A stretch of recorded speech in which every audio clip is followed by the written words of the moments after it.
பிரதமர் நரேந்திர மோடி ஸ்ரீரங்கம் திருக்கோவிலில் பிரார்த்தனை மேற்கொண்டு வருகிறார். இப்போ அநேகமாக நம்ம பார்க்கக்கூடிய காட்சி கம்பர் மண்டபத்தில் கம்பராமாயண பாராயணம் கேட்கக்கூடிய காட்சியும், வலப்பக்கம் நீங்கள் மூலஸ்தானத்தில் அவர் வழிபடக்கூடிய காட்சிகளையும் பார்க்கலாம்.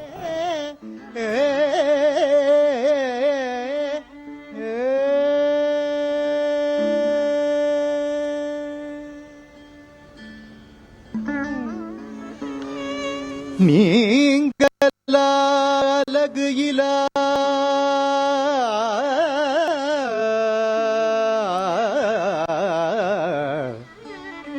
விளையாட்டு உடையார் அவர் தலைவர், அவர் தலைவர் அன்னவர்க்கே சரணாங்களே.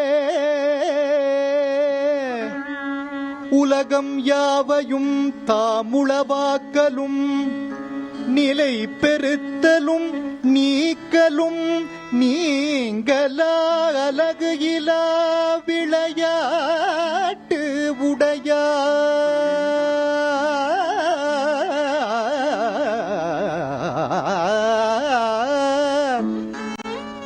அவர் தலைவர், அவர் தலைவர்,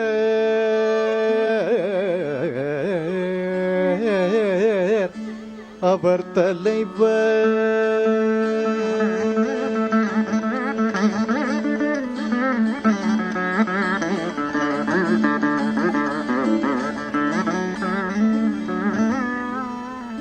அவர் தலைவர்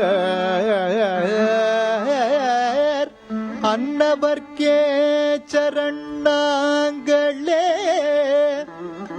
அவர் தலைவர், அவர் தலைவர், அவர் தலைவர் அன்னவர்க்கே சரணாங்களே.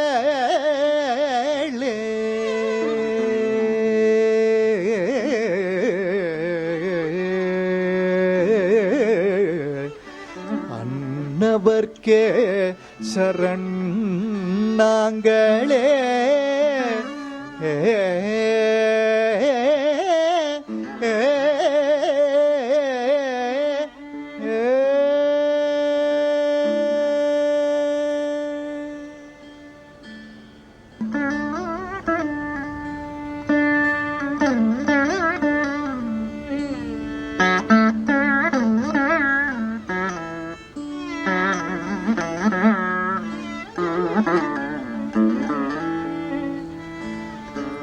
உலகம் யாவையும் தாமுளவாக்கலும்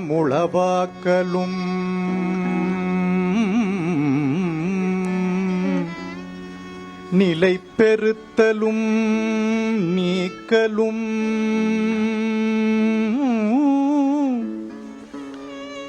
நீங்களா அழகு இலா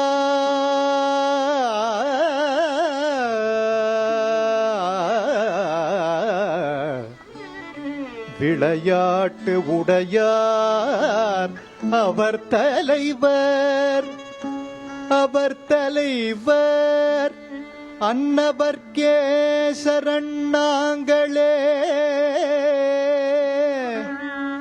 உலகம் யாவையும் தாமுளவாக்கலும் நிலை பெருத்தலும் நீக்கலும் நீங்களா அழகு இலா விளையாட்டு உடையார்.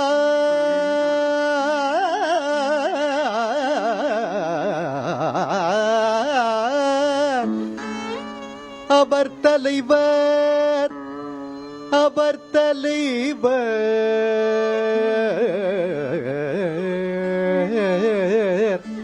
அவர் தலைவர்.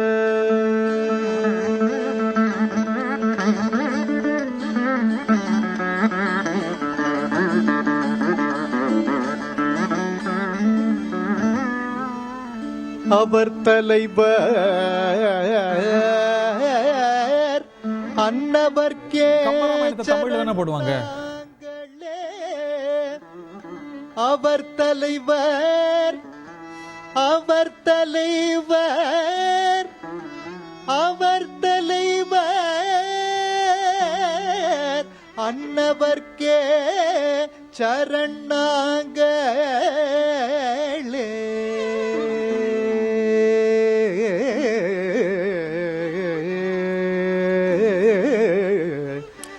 அன்னவர்க்கே சரணாங்களே.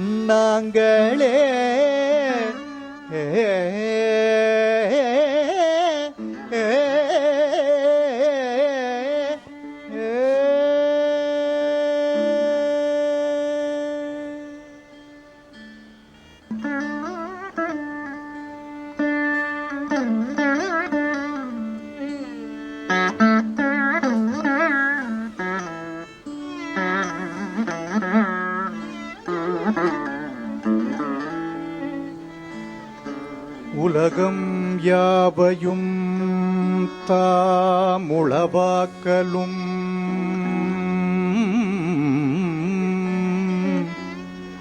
நிலை பெறுத்தலும் நீக்கலும்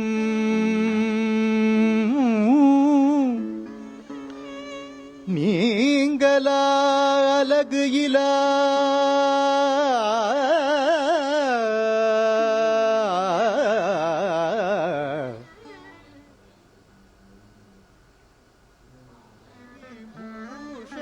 கம்ப ராமாயணத்தை கேட்டு ரசிக்கிறார் பிரதமர் நரேந்திர மோடி.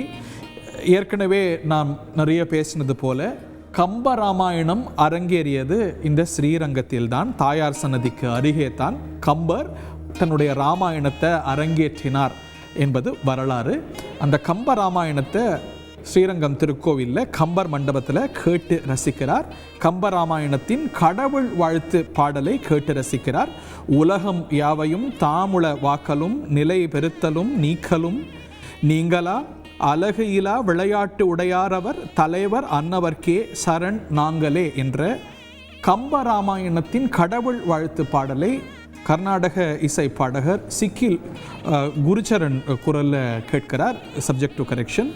உலகம் யாவையும் என்றால் எல்லா உலகங்களையும், தாம் உள ஆக்கலும் என்றால் தாம் தம் சங்கற்பத்தால் படைத்தலையும், நிலை பெறுத்தலும் என்றால் நிலை நிறுத்திருக்குமாறு காப்பதையும், நீக்கலும் என்றால் அழித்தலையும், நீங்களா என்றால் அழகு இல்லா விளையாட்டு உடையார் என்றும், முடிவுறாததும் அளவற்றதுமாகிய விளையாட்டாக உடையவராகிய அவர் தலைவர், அவரே தலைவராவர், அன்னவர்க்கே நாங்கள் சரண் என்றால் அப்படிப்பட்ட பரமனுக்கு நாங்கள் அடைக்கலம் என்று அர்த்தம் கொள்கிறது. இப்போ பிரதமர் கேட்டிருக்கக்கூடிய இந்த கடவுள் வாழ்த்து பாடல், பொதுவாக கடவுள் வாழ்த்து பாடலில் கடவுளருடைய பெயர்கள் இடம்பெறும். ஆனால் எந்த கடவுளையும் குறிக்காமல் மிக அழகாக மங்கள சொல்லான எல்லா உலகங்களையும் இன்று தொடங்கக்கூடிய கம்பராமாயணத்தின் கடவுள் வாழ்த்து பாடலை கம்பர் மண்டபத்தில் பிரதமர் நரேந்திர மோடி சிக்கில் குருச்சரனுடைய குரலில் கேட்டு ரசித்த காட்சிகள் இவை.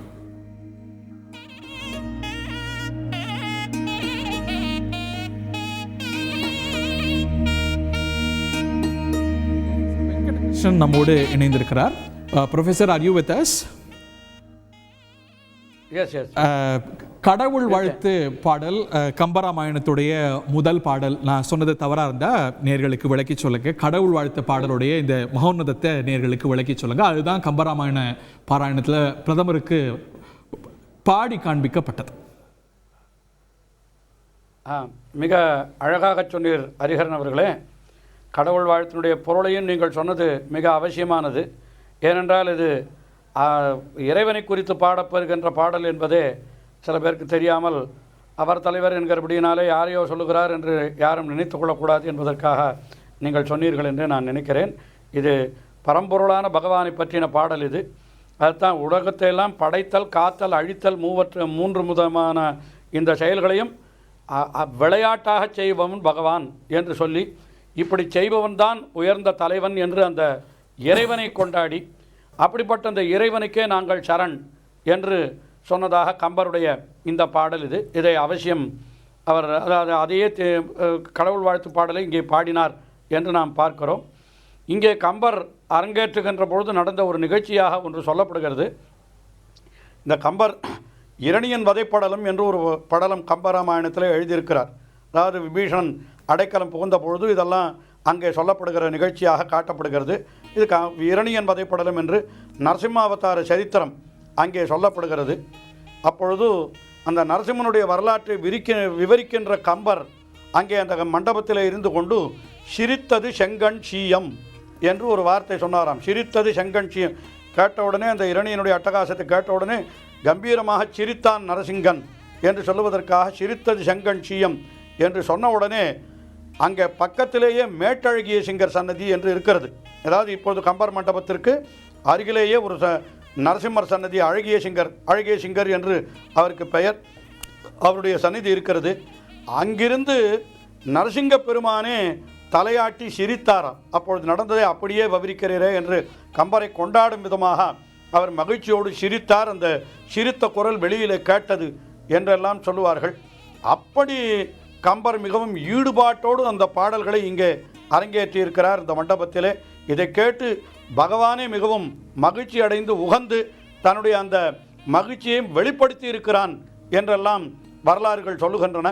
அப்படிப்பட்ட இடத்திலே இருந்து கொண்டு அந்த கம்பர் இயற்றிய பாடலை, அதுவும் தமிழ்நாட்டு இசையிலே, இப்பொழுது ஒரு பாடின பாடகரும் கூட நம்முடைய தமிழ்நாட்டிற்கு என்று பாரம்பரியமாக உள்ள இந்த இசை, அது கர்நாடக இசை என்று சொல்லப்படுகிறது, கரைநாடு அதனுடைய இசை என்று சொல்லுகிறார்கள்.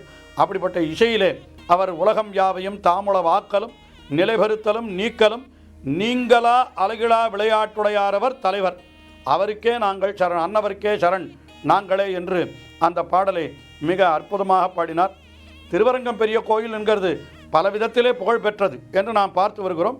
முக்கியமான ஒரு விஷயம், ஆழ்வார்களிலே ஒருவர், அவர் தற்காலத்திலே 5ஆம் வருடம் என்று சொல்லப்படுகின்ற, அதாவது அரிஜனன் என்று சொல்லப்படுகின்ற அந்த குலத்திலே அவதரித்தவர். அவர் திருப்பான ஆழ்வார் என்று அவர் காவிரி கரையிலே உறையூரிலே இருந்து கொண்டு ரங்கநாதனை மிகவும் பக்தியோடு பாடிக்கொண்டிருந்தார். அப்பொழுது ரங்கநாதனே என்ன செய்தார் என்றால், தனக்கு பூஜை செய்து வருகின்ற அந்தணரான லோகசாரங்க மகாமுனிவரை போய், நீர் அந்த திருப்பான ஆழ்வாரை அழைத்து வாரும் என்று சொன்னார். அதுவும் எப்படி அழைத்து வர வேண்டும்? தோளிலே சுமந்து அழைத்து வர வேண்டும் என்று சொன்னார். அப்படி அந்தணரான அந்த லோகசாரங்க மகாமுனிவர் அவர் ரங்கநாதனுடைய கட்டளைப்படியே அந்த காவிரி கரைக்கு சென்று அங்கே பாடிக்கொண்டிருந்த அந்த குலத்தைச் சேர்ந்தவரான, அதாவது இப்பொழுது நாம் அதை அரிஜன குலம் என்று சொல்லுகிறோம், 5ஆம் வருடம் என்று சொல்லுகிறோம், அக்குலத்திலே அவதரித்தவரான திருப்பான ஆழ்வாரை தம்முடைய தோளிலே சுமந்து கொண்டு அவர் தோளிலே எழுந்தருள பண்ணி கொண்டு வந்து ரங்கநாதனிடத்திலே சேர்த்தார் என்று இந்த வரலாறு ஆழ்வாருடைய சரித்திரத்தில் தெரிவிக்கப்படுகிறது.